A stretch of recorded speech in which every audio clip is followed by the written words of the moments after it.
பாதுகாப்பு துறை உற்பத்திக்கான தொழில்துறை மாநாடு கோயம்புத்தூரில் நடைபெற்றது. இந்திய பாதுகாப்பு துறை அமைச்சகத்தின் பாதுகாப்பு உற்பத்தி துறை சார்பில் ஏற்பாடு செய்யப்பட்ட தெற்கு மண்டல தர உறுதி மற்றும் தொழில்துறை மாநாடு கோவை நீலாம்பூரில் உள்ள தனியார் ஹோட்டலில் நடைபெற்றது.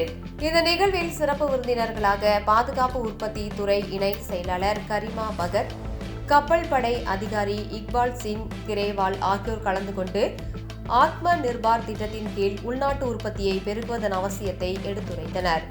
மேலும் காணொலி காட்சி வாயிலாக டெல்லியில் இருந்து பாதுகாப்பு உற்பத்தி துறை செயலாளர் சஞ்சீவ் குமார் கலந்து கொண்டு பாதுகாப்பு தளவாட உற்பத்தியில் சிறு குறு நடுத்தர தொழில்துறையினரின் பங்கு மற்றும் தர கட்டுப்பாடுகளின் முக்கியத்துவம் குறித்து எடுத்துரைத்தார். நாட்டின் பாதுகாப்பு தேவைகளை பூர்த்தி செய்யும் வகையில் தென்னிந்திய அளவில் உள்ள தொழில்துறையினருடன் தர கட்டுப்பாட்டு அம்சங்கள் குறித்து ஆலோசனை பரிமாறவும், பாதுகாப்பு தளவாடங்கள் மற்றும் உபகரணங்களின் உற்பத்தியில் தர கட்டுப்பாடு மற்றும் தர உறுதி ஆகியவற்றின் முக்கியத்துவம் குறித்து இந்த மாநாட்டில் விரிவாக எடுத்துரைக்கப்பட்டது.